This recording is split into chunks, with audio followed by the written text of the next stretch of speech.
안녕하세요. 저는 얼마 전에 개차반 같은 시부와 찌질이 전 남편과 이혼하고 혼자 살게 된 40대 초반의 돌싱이에요.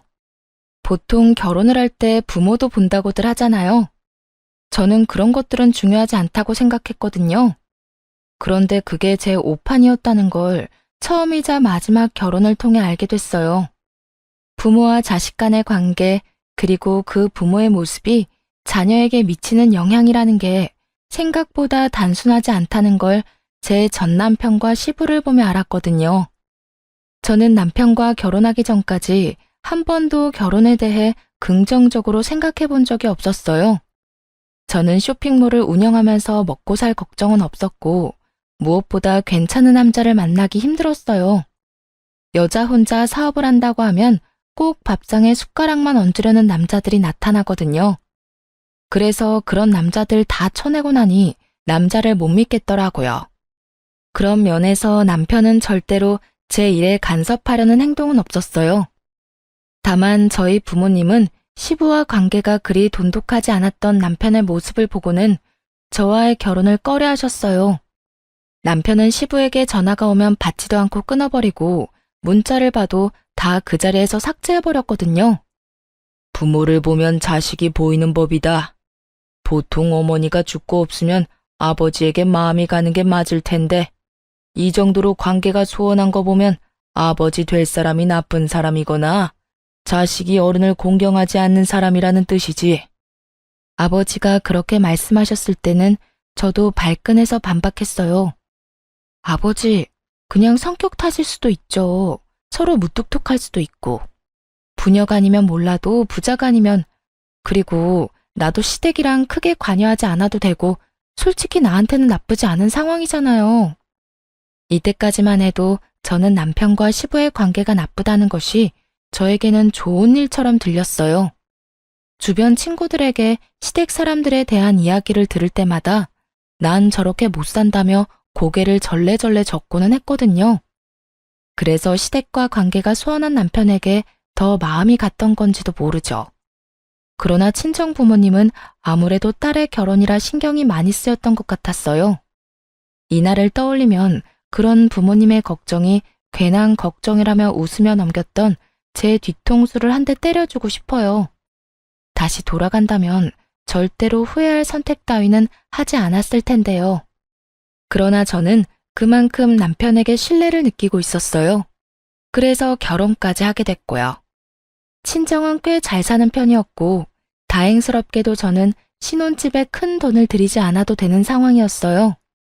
남편과 제 직장에서 가까운 곳에 친정아버지 명의 아파트가 한 채 있어서 결혼 전부터 거기서 살고 있었거든요. 아버지가 도와주셔서 그 집에서 신혼집을 차리게 됐고요. 평수는 넓지 않았지만 남편은 돈 안 들이고 신혼집이 생겼다는 것에 무척 고마워했어요. 그렇게 남편과의 신혼생활이 시작됐어요. 제 나이 40에 홍기를 꽉 채워 결혼한 연상연하 커플에게도 신혼은 즐거운 나날의 연속이긴 했죠.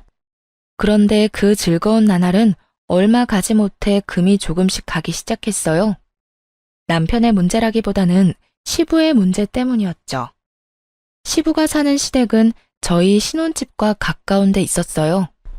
결혼 전 남편은 그 시댁에 살고 있지 않았어요. 관계가 그리 좋지 않았던 만큼 남편은 따로 자취를 하고 있었죠. 시댁과 신혼집이 가까웠지만 남편이 시부와 가깝지 않았기에 저도 시부와 그 정도 관계를 유지하게 될 거라고 생각했어요. 그런데 그 생각이 완전 잘못된 거였죠. 시부는 남편이 아니라 제게 연락하기 시작했어요. 세아가, 우리 집에 냉장고가 고장이 나서 뭘 할 수가 없구나. 반찬이 다 쉬어빠져서 이 여름에 보관도 못하고 수리를 하자니 너무 낡아서 수리가 될지 걱정이고 사자니 돈이 없고. 남편이 시부의 연락을 다 씹어대니 시부가 저에게 전화를 하는 건 정해진 순서였죠. 그렇다고 제가 시부 연락을 남편처럼 다 무시할 수는 없는 노릇이잖아요. 네, 아버님, 그이랑 상의해보고 연락드릴게요. 일단 남편 이름을 팔고 남편에게 전화를 했죠. 아버님 나한테 연락 오셨어. 시댁 냉장고가 고장났다고 하시는데 어떻게 할까? 당신한테 연락 왔어? 웬만하면 무시하라고 말하고 싶은데 당신 입장도 좀 그럴 테니까 당신이 대충 알아서 해줘. 수리 필요하면 수리해도 되고 사야 된다면 원룸에 들어가는 작은 거, 싼 거 사드려도 되고 어떤 일을 해도 내가 했다고 이야기하면 아버지도 수긍할 거야. 돈 없어서 안 해줬다고 해도 뭐라 하시지 못할 테니까 사실 무시하는 게 제일 좋긴 한데. 남편 말에 저는 생각보다 크게 놀라고 말았어요. 관계가 나쁘다는 것은 알았지만 대놓고 무시하라고 말할 정도로 사이가 나쁜 건지는 몰랐거든요. 그 이야기를 듣는 내내 저는 어떻게 해야 하나 싶었어요. 그래서 일단 저희가 모으고 있던 생활비 통장에서 돈을 조금 빼서 시부에게 작은 원룸형 냉장고를 사드렸어요. 기존에 있던 것도 그것과 비슷한 크기라서 다행이긴 했죠. 시부는 제게 고맙다며 이빨은 칭찬만 해주더군요. 그렇게 사건이 일단락되는가 싶었는데 그 뒤로 시부는 무슨 문제만 생기면 저한테 전화를 했어요. 그럴 때마다 하는 말이 항상 가전이 고장났다는 거였죠. 처음에 사준 냉장고, 그 뒤에 중저가 작은 크기의 TV, 전자레인지까지 벌써 3개의 가전을 저희 생활비로 바꿔드렸어요. 그런데 마지막 전자레인지를 바꾸고 한 달도 안 돼서 또 연락이 왔어요. 아가, 요즘에 황사가 너무 심하구나. 집에 환기를 시킬 수도 없고 너무 갑갑해서 그러는데 공기청정기 하나만 집에 놔줄 수 없겠니? 배도 그렇게 좋지 않은데 나쁜 공기 쐬려니 여간 불편한 게 아니다. 집에서만이라도 깨끗한 공기 맡고 싶은데 어떻게 안 되겠냐? 한마디로 공기청정기를 사달라는 거였죠. 저는 시부에게 말했어요. 아버님, 저희도 요즘에 돈 나갈 곳이 많아서 이렇게 자주 사드릴 수는 없어요. 일단 모아놓은 돈도 거의 다 떨어져서 이번 공기청정기 사는 것도 아슬아슬하네요. 다음부터는 저희도 마련해드리지 못할 것 같아요. 저는 돌려서 말하면 시부가 또 눈치 없이 요구할까봐 일부러 대놓고 앞으로는 사주지 않겠다고 말했어요. 그래, 아무래도 오랫동안 같은 집에서 살다 보니 가구나 가전들이 많이 낡았지. 그래도 네 덕에 중요한 것들은 몇 가지 바꿀 수 있었으니 여기까지 해준 것만 해도 고마운 일이지. 솔직히 시부가 한 소리 할 줄 알았는데 의외로 알겠다며 수긍을 하더군요. 마지막이라는 생각을 하고 나니 홀가분하게 공기청정기를 사서 시댁으로 보냈어요. 앞으로 이런 일이 없겠지 하는 마음에 그간의 짜증을 덜어내고 보낸 거였죠. 마지막이다 생각하니 마음도 그 전보다야 편했어요. 그리고 공기청정기를 시부에게 사주고 집에 돌아와 저는 집 정리에 들어갔어요. 제가 계속 살던 집이라 결혼 후에 남편 짐이 들어오면서 점점 공간이 좁아지기 시작했거든요. 그래서 집을 정리하면서 안 쓰는 물건들, 상태가 꽤 괜찮은 것들은 모두 중고마켓에 팔기로 결정했죠. 그런데 중고마켓에서 글을 올리려고 했는데 바로 보이는 화면에 제가 시부에게 사준 것과 동일한 공기청정기가 딱 올라와 있더라고요. 올린 지 얼마 안 된 게시물이었는데 그것도 미개봉으로 올라와 있더군요. 인기가 많은 모델이 아니었기 때문에 정확하게 기억하고 있었거든요. 이상하다 싶어서 사진을 확인해 봤는데 아무리 봐도 방바닥이며 벽지가 시부 집에 있는 것과 똑같은 거였어요. 저는 글 주인의 거래 내역을 확인했어요. 예전에 올린 글들도 전부 미개봉 상품이었는데 하나도 빠짐없이 제가 시부에게 사준 가전들이었죠. 설마 아니겠지 하는 마음이 들면서도 제발 내가 생각하는 그런 게 아니길 바랬어요. 설마 시부가 저한테는 가전이 필요하다고 해놓고 미개봉으로 팔아먹었나 싶었거든요. 그래서 직장 동료에게 부탁해서 직거래 성사시켰어요. 그리고 동료 대신 직접 제가 거래를 하기로 한 장소로 향했고요. 그곳에는 시부가 떡하니 서 있었어요. 공기청정기를 가지고. 주소 봤을 때부터 확신이 됐어요. 시부 집 바로 앞에 있는 공원이었거든요. 며느라가, 네가 왜 여기 있는 거냐? 시부 표정이 아주 가관이었죠. 게다가 공기청정기를 몸으로 가리려고 시도하는 것을 보니 더 열받았어요. 아버님이야말로 제가 사주신 공기청정기 들고 왜 공원에 나와 계세요? 설마 지금 중고거래 하러 나오신 건 아니죠? 그게 말이지. 내가 원하던 모델이 아니라서 팔아서 다른 거로 사려고 했지 뭐냐. 너한테는 미안한 일이라 내가 말도 안 했어. 자연스레 거짓말을 꺼내더군요. 아버님, 그 말에 책임지실 수 있으세요? 그럼 여태껏 제가 사준 가전들은 집에 얌전히 잘 있겠네요. 아버님 집도 코앞인데 제가 직접 확인하러 가도 될까요? 지금 집에 말이냐? 네, 제가 사준 것들이 잘 있는지만 확인할게요. 제가 진짜 시댁으로 들어가려고 하니 시부가 온몸으로 저를 막으며 땀을 뻘뻘 흘리며 하소연하더군요. 아버님, 거짓말 그만하세요. 제가 사준 가전도 여태껏 다 팔았다는 거 알아요. 중고마켓에 거래 내역 다 나오는데 그건 모르셨나 봐요. 아니, 어떻게 이러실 수 있어요? 저희가 그렇다고 용돈을 안 드리는 것도 아니고. 아이고, 며느라가, 내가 미안하다. 그래도 너는 돈 많이 벌잖냐. 나는 늙어서 이제 써주는 곳도 없고 일할 곳도 마땅찮으니 돈을 버는 게 없잖아. 늙으니 몸에 힘도 없고 써주는 곳도 없어서 그래. 네가 나 좀 이해해주면 안 되겠니? 시부는 제 눈치를 보며 저 자세로 굽히고 들어오더군요. 그런데 그게 더 얄미운 거예요. 시부는 한 직장에 오래 있지도 못했고 매번 사고쳐서 직장에서 쫓겨났다는 말을 들었거든요. 쫓겨나는 이유는 매번 돈 문제 때문이었고요. 돈을 벌려면 진득하게 일을 해야 하는데 그걸 못하고 가불이나 하고 성실하지도 못하니 매번 쫓겨나는 게 일상인 거죠. 그리고 그런 사람이었으니 이렇게 며느리 뒤통수를 치는 거였죠. 이해를 하고 말고를 떠나서 이건 신뢰의 문제잖아요. 돈을 마련하려고 저한테 거짓말을 몇 번이나 하신 거예요. 제가 얼마나 기가 막히는지 아시기는 하냐고요. 앞으로 이런 거 사드릴 생각 없으니 물건 사달라고 저한테 연락하지 마세요. 저희 남편한테 전화해서 용건 말씀하시고요. 누구는 돈이 남아 돌아서 사준 줄 알아요? 남편이야 어떻든 저라도 시부와의 관계를 좋게 만들어 보려고 했는데 결국 모든 것이 와르르 무너져 버렸어요. 그리고 시부가 들고 있는 공기청정기를 가져오며 말했어요. 어차피 필요 없는 물건이라고 했으니 제가 다시 환불할게요. 미개봉에 상자 안에 그대로 들어가 있으니 환불하기도 쉽겠네요. 아가, 그건 놔두고 가야지. 나도 돈이 없어서 팔려고 하는 건데 이것까지만 받고 나도 더 이상 너한테 사달라고 하지 않으마. 우물쭈물 그딴 말이나 짓거리는 시부를 보니 열이 받아 빽 소리쳤어요. 돈 필요하면 아드님한테 이야기하시라고요. 애꿎은 저한테 돈이며 시간 쓰도록 만들지 마시고.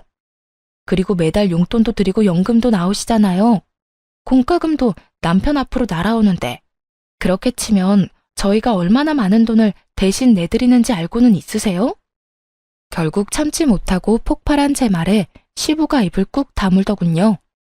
저는 낚아채듯 시부 손에서 공기청정기를 가져와 다시 차에 실었어요. 간다는 말도 없이 차에 물건만 실어 집으로 향했죠. 가는 내내 어이가 없고 열이 받아서 남편에게 전화했어요. 여보, 아버님이 오늘 내가 사드린 공기청정기 중고거래하다가 나한테 딱 걸렸거든? 아버님 도대체 왜 그러신데? 돈을 적게 드리는 것도 아닌데 왜 이렇게 사람 뒤통수를 치시는 거야? 거짓말을 왜 자꾸 하시는 거냐고. 아버지가 또 그랬어? 내가 할 말이 없다. 그렇다고 내가 당신한테 아버지랑 관계 끊으라고 할 수도 없고. 아버지가 좀 그래. 돈도 밝히시고 잔머리도 좀 굴리시는 편이지. 그래서 내가 연락을 안 받는 건데 당신한테 연락을 할 줄은 몰랐어.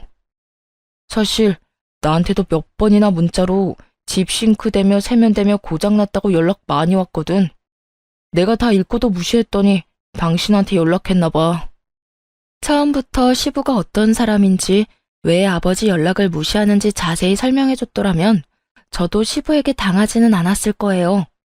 물론 처음 한두 번이야 며느리가 시부에게 해줄 수 있는 일이었지만 그마저도 시부에게는 저에게 사기를 친 거나 마찬가지인 일이잖아요. 제가 물어볼 때는 아무것도 아니라며 설명해 주길 꺼려했던 남편이 제가 당하고 나서 이런 이야기를 하는 게 참 답답하고 짜증이 나서 한마디 했어요.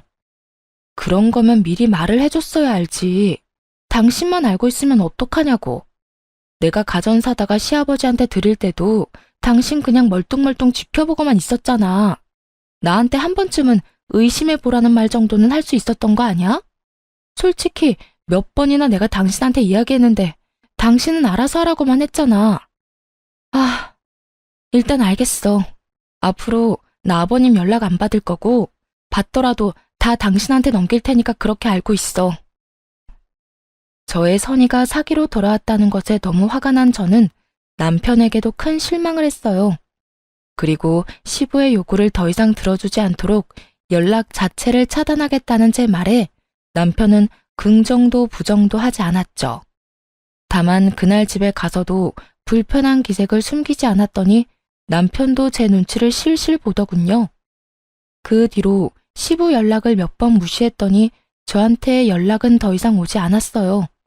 다만 남편에게 더 많은 연락이 간 모양이었어요. 저야 속 편해졌으니 시부에 대한 생각은 더 이상 하지 않았어요. 결혼하고 1년도 안 되어서 이런 일이 벌어져서 솔직히 화도 많이 났지만 그래도 더 이상 연락을 안 하게 됐으니 다행이라고 생각하기로 했어요. 초반에 잘 끊어냈다 싶었죠. 그렇게 몇 달간 참 조용한 시간이 흘렀어요. 시부에게 연락이 없으니 그냥 제 생활만 하면 돼서 마음도 편하고 좋았거든요. 그런데 그 평화로운 시간은 모르는 번호에 연락 한 통으로 다시 와장창 무너졌어요. 저는 폰이 2대가 있어요. 한 대는 개인적으로 사용하는 폰이었고 한 대는 사업용으로 사용하는 회사 폰이었죠. 그리고 회사 폰으로는 모르는 사람들 연락도 자주 오는 편이었어요. 여느 때와 다름없이 모르는 연락처로 온 번호를 받았더니 어떤 중년 남자의 목소리가 들렸어요. 혹시 전화 받으신 분이 이종길 씨 며느리 되십니까? 시부 이름을 대는 남자 목소리에 저도 깜짝 놀랐죠. 예, 제가 며느리 되는데 누구세요? 아, 저는 이종길 씨하고 사고가 난 사람인데요. 이종길 씨가 자전거를 몰고 오다가 저를 치었어요. 자전거 전용 도로도 아니고 갑자기 골목에서 튀어나와서 사람을 치는데 병원에 가야 해서 합의금이라도 받으려고 하니 돈이 없다면서 자식들한테 연락하라고 하지 뭡니까? 아들은 전화해도 한 통도 받지를 않으니 결국 며느님한테 연락한 겁니다. 시부가 자전거로 사람을 쳤다기에 깜짝 놀라서 말했어요. 몸은 괜찮으세요? 이를 어째. 일단 저희 아버님 좀 바꿔주시겠어요? 그래, 나다. 이런 일로 연락해서 미안하구나. 다짜고짜 미안하다는 말을 꺼내는 시부에게 제가 말했죠. 아버님, 사고 난 거 어떻게 하기로 하셨어요? 상대방이 많이 다쳤나요?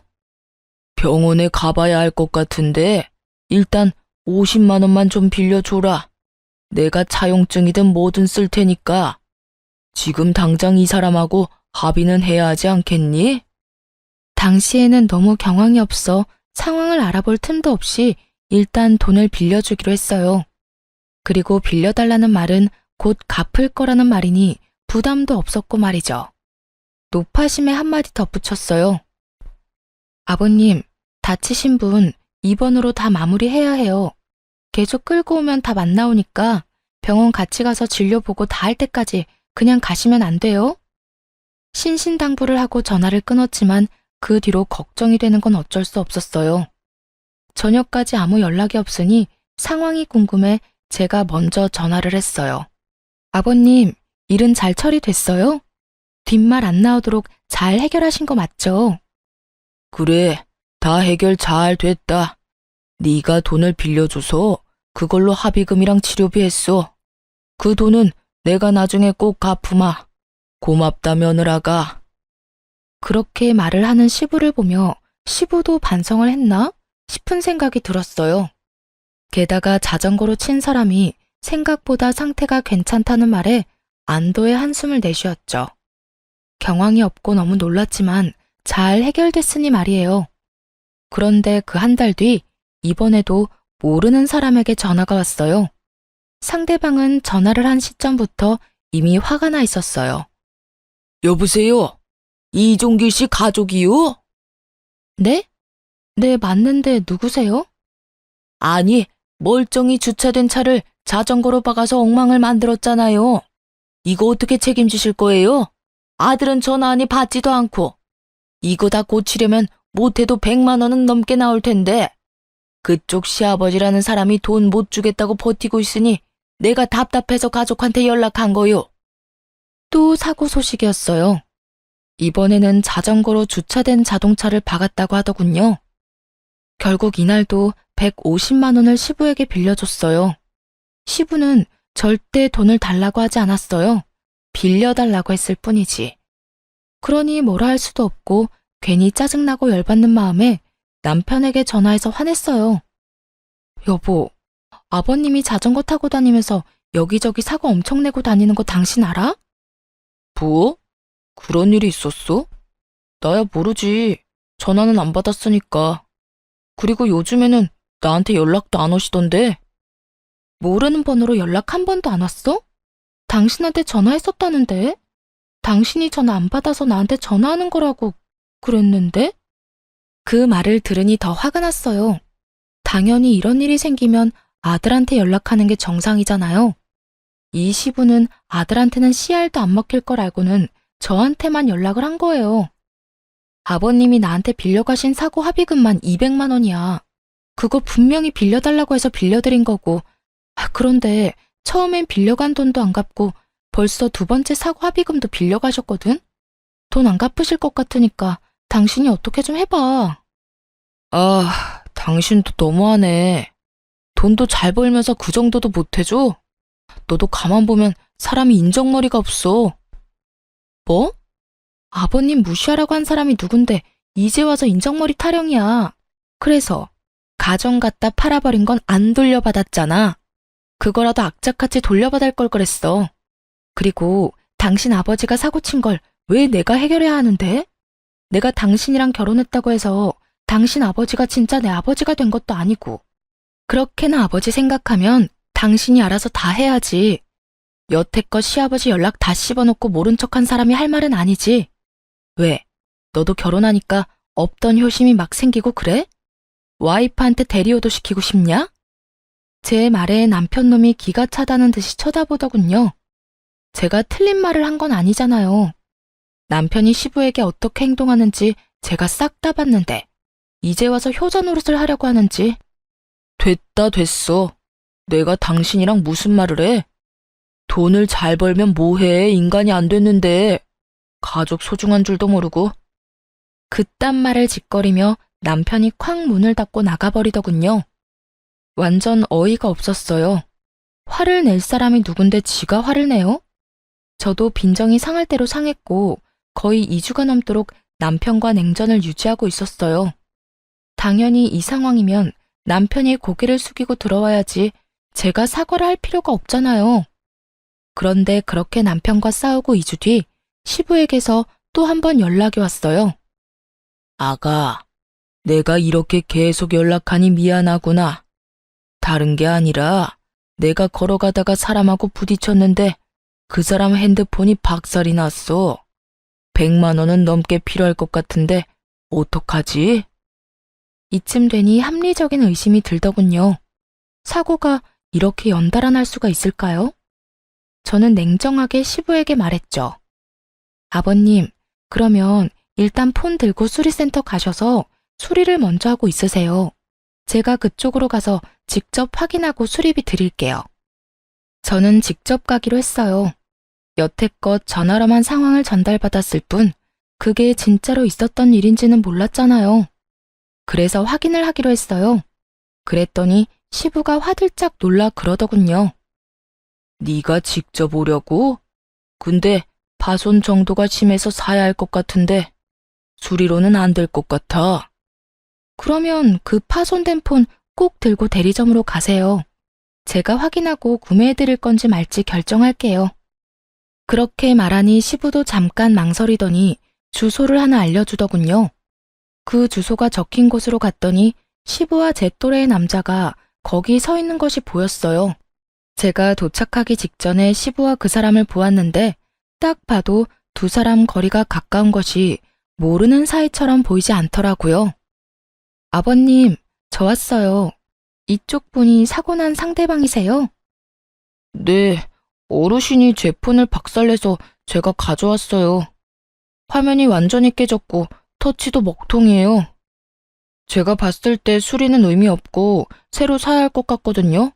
요즘에 나오는 걸로요. 딱 봐도 옛날 모델의 폰이었어요. 그걸 요즘 모델로 바꾸겠다는 남자를 보니 기도 안 차더군요. 그렇지만 오늘만큼은 그냥 해달라는 대로 해줄 생각이었어요. 화장대 깊숙한 곳에 모셔뒀던 그 카드를 가져왔으니까요. 남편이 결혼 직후 만들었던 신용카드였는데 실물 카드로는 안 쓰고 페이로만 쓰다 보니 진짜 카드는 안 들고 다녔거든요. 그걸로 저 남자가 원하는 걸 결제해줄 생각이었어요.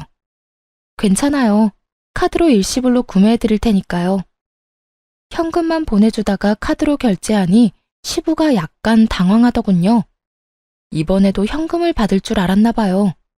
그런데 시부가 상대방 남자의 눈치를 좀 보더라고요. 아마 현금으로 나오면 둘이서 나눠받을 생각이었던 모양이었는데 제가 카드를 긁으니 생각한 대로 일이 돌아가지 않아서 그런 듯 싶었어요. 게다가 시부는 얼마나 당황했는지 손에 들린 서류를 숨길 생각도 안 하더군요. 일상생활 책임 손해보험을 탈 수 있는 서류요. 신청서랑 견적서 뭐 이런 것들이었는데 그걸로 보험 타면 자기 부담금 빼고 다 나오는데도 저한테 돈을 뜯으려는 속셈인 게 다 까발려진 거죠. 그전에도 그랬을지도 모르죠. 며느리한테 현금 받아가고 또 보험까지 타먹은 거면 보험 사기는 아니지만 며느리한테 사기친 거나 다름없고 저 상대방까지 한통 속이면서 서로 돈 나눠 먹으려고 공사친 거면 보험회사와 며느리 둘 모두에게 사기친 거니까요. 그렇지만 이번에는 그렇게 화가 많이 나지는 않았어요. 남편 신용카드로 결제하는 거라서요. 결제를 하고 나니 시부와 사고 당사자는 급히 가봐야 한다며 저를 두고 나가더군요. 그리고 시부와 헤어진 바로 직후에 남편에게 전화가 왔어요. 응, 나야. 이거 뭐야? 180만 원? 당신 지금 어디서 뭐해? 아버님이 다른 사람 핸드폰 파손시키는 바람에 그거 수습하려고 나와 있지. 원래 수리하려고 생각했는데 상대방 분이 수리해도 안 될 것 같다고. 새로 사야 할 것 같다고 해서 내가 당신 카드로 결제했어. 왜? 문제 있어? 아니, 그걸 왜 내 카드로 사는데? 그럼 왜 내가 계속 돈을 내야 해? 당신 이상하네. 원래라면 아버님이 친사고 당신이 수습하는 게 맞는 거 아니야? 나는 며느리 집 딸이 아니잖아. 며느리는 가족 아니야? 너 이렇게 성격 못된 애였어? 돈 뒀다 뭐하게. 너 잘 벌잖아. 그 정도면 네 선에서 해결할 수 있었던 거 아니야? 그러니까 내가 왜 해결해야 하냐고. 당신이 신경도 안 쓰는 아버님 왜 나한테 다 맡겨? 한두 번이 아니잖아, 한두 번이. 당신이 언제부터 효자였어? 나한테 신경 쓰지 말라고 하더니 왜 또 갑자기 못해줬다고 난리야. 잘해주고 싶으면 네 돈으로 잘해드려. 그리고 내가 네 가족이 원할 때마다 돈 인출해줘야 하는 통장이야? 어디서 사람을 호구 취급하고 난리야? 내가 이 땅 꼴 보려고 너랑 결혼한 줄 알아? 너 말 잘해. 너 돈 많다고 언제까지 내가 너한테 굽실거려야 하는데? 이런 식이면 나 너랑 못 살아. 굽실거린 적 없던 남편놈이 이딴 말을 꺼내니 진짜 기가 차서 열이 얼굴로 확 오르더라고요. 살지 마. 누구는 이렇게 살고 싶겠어? 그리고 네가 언제 나한테 굽실거렸어? 이런 식이면 못 산다고? 내가 할 말이다 이놈아. 해 이혼. 뭐하러 눈치 보고 있어? 말 한 번 잘 꺼냈네. 네가 안 하면 내가 그 말 하려고 했는데 잘 됐네. 내 눈이 병신이었지. 어디서 이런 인간이랑 결혼을? 결국 화를 못 참은 제가 남편놈 말에 이혼을 하자고 선언하고 전화를 확 끊어버렸어요. 남편놈이 당황한 듯 다시 연락 와서 그런 거 아니라고 홧김에 말 좀 잘못한 거 가지고 무슨 이혼이냐며 난리였지만 저는 눈도 깜짝 안 했어요. 입 밖으로 꺼낸 말 책임져. 나랑 못 살겠다며. 나도 네 의견 존중한다니까. 한 입으로 두말하지 말고 그냥 네가 원하는 대로 해줄게. 그리고 오늘 집에 들어오면 당장 짐 싸서 나가. 네 얼굴 꼴도 보기 싫으니까. 결국 남편 놈은 제게 애원했지만 제가 받아주지 않았고 그렇게 저희는 빛과 같은 속도로 이혼을 했어요. 결혼한 지 1년도 안 되어서 이혼한 거죠. 결혼 기간이 짧아서 이혼도 빠르게 됐어요. 나눌 것도 없었고 서로 가져온 만큼 가져갔죠. 그렇게 이혼하는 동안 다행인지 불행인지 시부는 연락을 한 번도 안 했고 저는 당연히 시부가 우리 이혼에 대해 알게 됐기 때문에 연락이 안 오는 거라고 생각했어요. 그런데 이혼이 다 된 후에 시부에게서 전화가 한 통 왔어요. 이혼을 했는데 전화를 할 정도면 뭔가 큰일이 있어서 그런가 싶어서 전화를 받았는데 시부가 굉장히 급한 목소리로 용건부터 건네더군요. 아가, 내가 급해서 그러는데 돈 좀 빌려줄 수 없겠냐? 아들 녀석이 전화를 안 받아서 그래. 내가 실수로 외제차를 박았는데 차주가 500만 원이나 달라고 하네. 너도 알다시피 내가 그 큰 돈이 어딨냐? 내가 믿을 사람이 너뿐이라 그래. 가족 좋다는 게 뭐냐? 이럴 때 돕는 거지. 내가 꼭 그 돈 갚아줄 테니까 한 번만 더 도와다오. 응? 말하는 이야기를 들어보니 저희 부부가 이혼했다는 것도 전혀 모르고 있는 눈치였어요. 그때 저는 좋은 생각이 났어요. 아버님, 제가 예전에 빌려준 돈 200만 원이요. 그것도 빌려가시고는 안 갚으셨잖아요. 그거 먼저 갚아주지 않으시면 더 이상 돈은 못 빌려드려요. 여태껏 빌려준 돈도 갚지 않는데 제가 뭘 믿고 500만 원이라는 큰 돈을 빌려드려요? 앞에 빌려준 거 갚으시면 또 모를까. 200만 원을 갚으라고? 당장 돈이 없어서 전화를 했는데 돈을 내놓으라니. 못 갚으실 것 같으면 저도 500만 원은 못 빌려드려요. 그럼 전화 끊을게요. 아, 아니다. 내가 지금 200만 원 보낼 테니 그거라도 빌려다오. 시부는 얼마나 급했는지 허둥지둥 제 계좌로 그때 빌려간 200만 원을 보냈더군요. 저는 돈이 들어온 걸 확인하고 돈부터 다른 계좌로 보냈어요. 급했는지 시부가 다시 전화와서는 한 번 더 저를 재촉하더군요. 지금 돈 보냈으니까 확인해보고 500만 원 지금 당장 보내주거라. 차주가 지금 당장 돈 안 내놓으면 집에 가지도 못하게 할 판이라. 그런데 제가 가만히 생각해보니까 500만 원은 못 빌려드릴 것 같네요. 솔직히 아버님이 저 뒤통수 치신 게 한두 번은 아니시잖아요. 뒤통수라기보다는 거의 사기 수준이었는데. 그러니까 500만 원은 알아서 하시거나 제 전남편하고 이야기하세요. 뭐? 지금 무슨 말을 하는 거야? 전남편이라니? 저희 이혼했어요. 아버님 덕분에요. 여태껏 그것도 모르셨어요? 그래도 이 기회에 서로 주고받은 돈 확실하게 정리하게 돼서 다행이다 싶어요. 그러니까 이 연락처 바꿀 거니까 연락하지 마시고 돈 써야 할 일 있으면 아들한테 연락하세요. 남의 귀한 딸에게 빨대 꽂지 마시고요. 저는 그렇게 말하고 전화를 탁 끊어버렸어요. 길게 할 말도 없었어요. 솔직히 이번에도 저한테 사기치려는 것처럼 보였거든요. 돈도 다 정산했겠다. 굳이 무슨 이야기를 더 할까요? 그런데 시부는 저한테 하고 싶었던 말이 많았는지 계속 전화를 하더군요. 스팸을 걸었더니 이번에는 모르는 번호로 계속 전화질을 했어요. 몇십 통을 연달아 전화하는 시부를 보며 저는 무음으로 폰을 내버려뒀어요. 그런데 시부의 연락들 사이로 전남편의 전화가 왔더라고요. 저는 전남편 속이라도 긁을 생각으로 전화를 받았죠. 무슨 일이야? 당신 우리 아버지한테 돈 뜯어갔어? 당장 아버지한테 돌려드려. 부자가 쌍으로 웃기네. 넌 네 아버지가 돈 뜯긴 것만 생각하고 내가 뜯긴 건 생각도 안 하지? 맨 처음에 내가 빌려준 거고 그거 돌려받은 거야. 정당한 거래였거든? 뭘 알고나 말하던지. 아무것도 모르는 놈이 더 시끄럽지? 지금 당신이 무슨 짓 저지른 건지는 알아? 아버지 지금 큰일 나게 생겼어. 진짜 외제차 사고 낸 것도 문제인데 차주가 조직폭력배 같아. 아버지한테서 못 받으면 아들한테 받겠다면서 지금 나한테도 협박 문자고 난리 났어. 이런 식이면 당신도 무사하지는 못할 거라고. 이보세요. 나 당신이랑 남남인 사람이야. 애라도 하나 있었으면 또 모를까. 애도 없는 우리 사이가 찢어지면 그냥 남인 거지. 나한테까지 오면 나는 경찰에 신고하면 그만이야. 내가 잘못했어? 당신 가족이 잘못한 거지.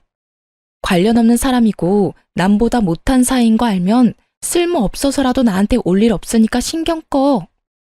진짜 당신 왜 이러는데? 나 죽는 꼴 보고 싶어서 그래? 아무리 남이라도 한때는 같이 산 사람이잖아. 애원하는 전 남편 목소리에 제가 코웃음을 쳤어요. 같이 산 게 뭐가 대수라고? 너야말로 나한테 왜 이러는데? 네가 죽든 말든 내가 뭔 상관이냐고. 돈 200만 원 돌려받은 건 정당한 거야. 내게 빌려간 돈이었으니까 내가 돌려받는 건 당연하고. 사고 나서 생긴 비용은 네가 처리하는 게 맞는 거고. 마누라 없어서 어떡하냐? 돈 대신 내줄 사람 없어서. 그러게, 있을 때 좀 잘하지. 잃고 나서 후회하면 다 무슨 소용이래? 어찌됐건 나는 이제 당신 집안이랑 상관없는 사이니까 이런 일로 전화하지 마라. 기분 더러우니까. 그렇게 전화를 끊고 나니 속이 다 시원하더군요. 나중에 전해 듣기로 결국 전 남편은 조폭 같은 남자에게 시부 대신 500만 원을 지급하며 돈을 날렸고 저는 시부가 제게 빌려간 돈 200만 원을 고스란히 돌려받을 수 있었어요.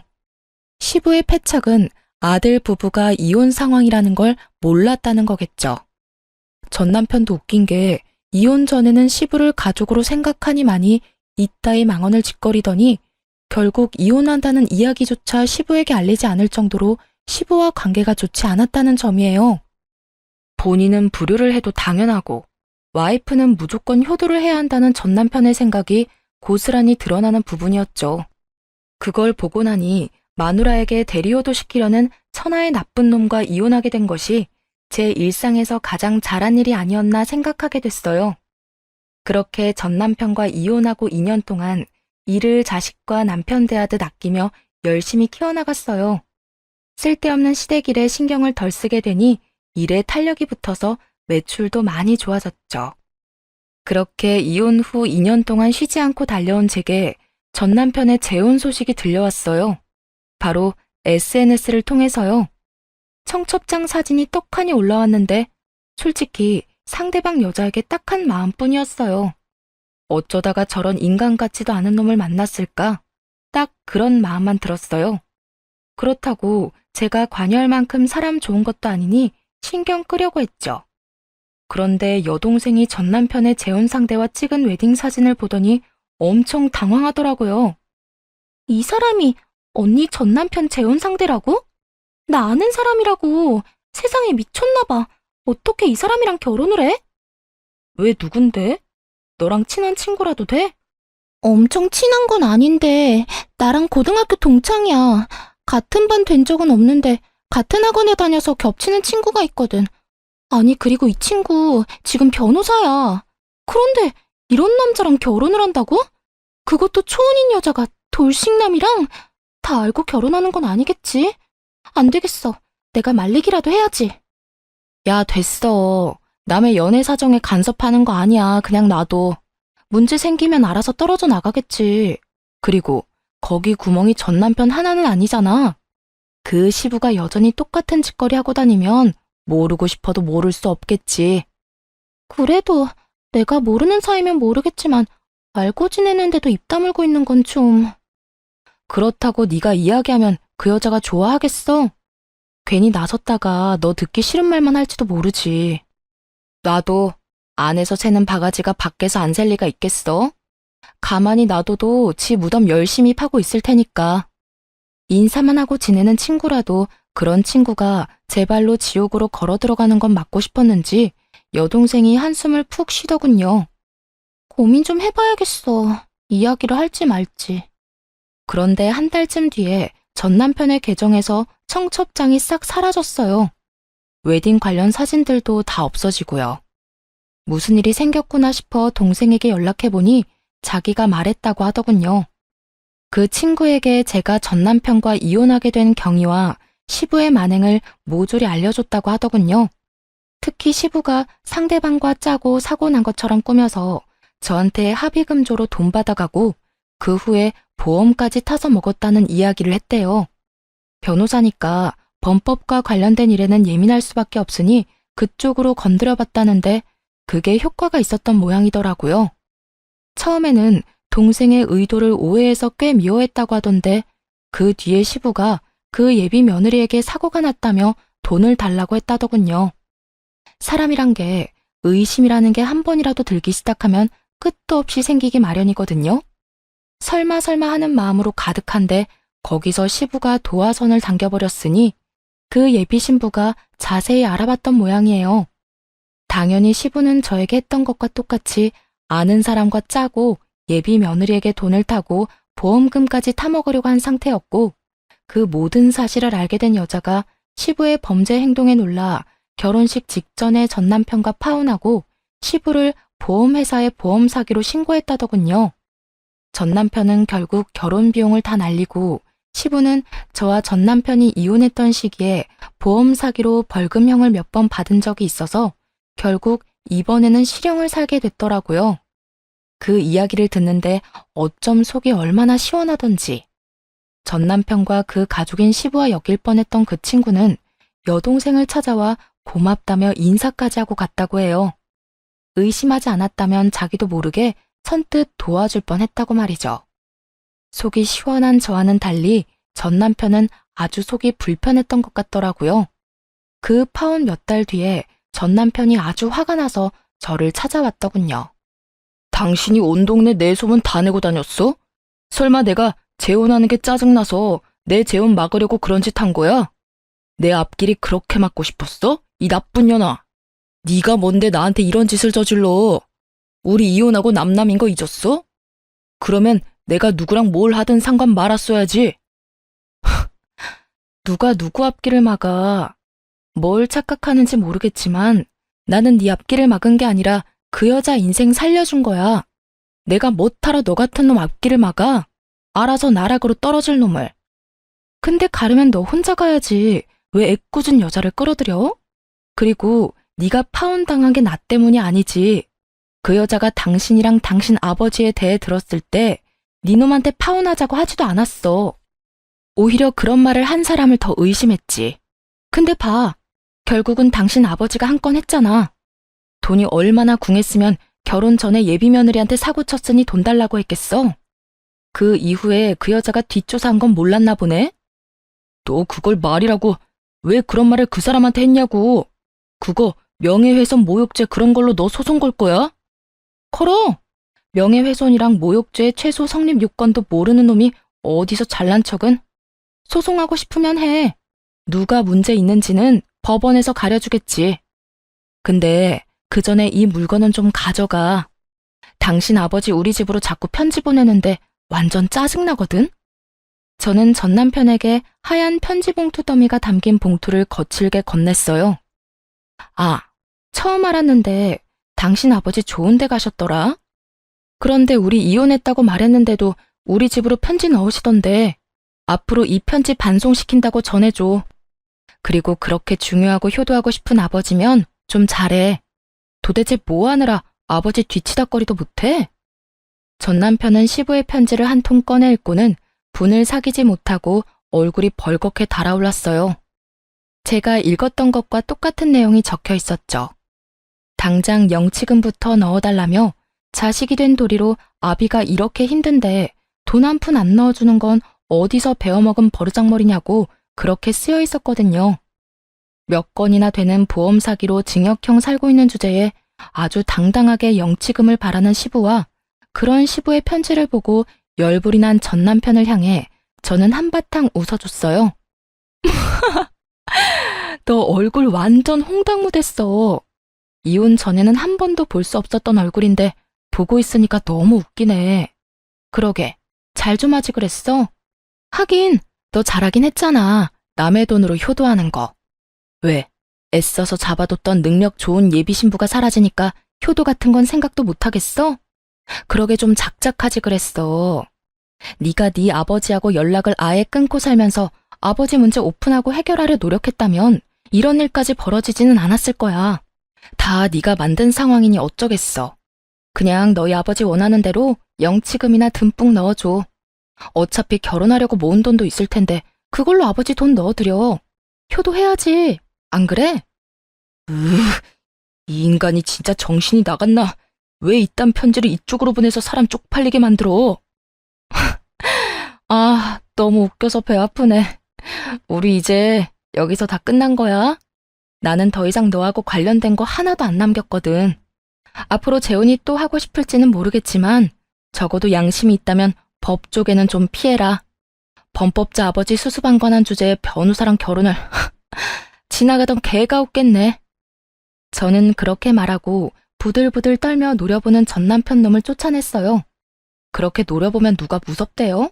이빨 빠진 개가 노려봤자죠. 재혼 준비에 쓰였던 돈이며 자존심까지 모두 탈탈 털린 전남편의 소식은 그 뒤로는 알지 못했어요. 듣고 싶은 마음도 없고 들을 필요도 없었죠. 뼛속 깊이 새긴 경험 하나 알려준 놈으로 기억하고 있을 뿐이죠. 결혼 앞두고 계신 분들은 시댁 부모님 잘 보세요. 시부모를 보면 남편을 안다는 말이 거짓말이 아니었거든요. 옛말 틀린 말 하나 없다는 걸 깨닫고 저의 결혼 생활은 1년 반 만에 막을 내렸네요. 저의 실패를 경험 삼아 다른 분들은 실패하지 않으셨으면 하는 마음으로 제 이혼에 대해 길게 써봤어요. 시간 내서 글 읽어주신 분들 감사합니다.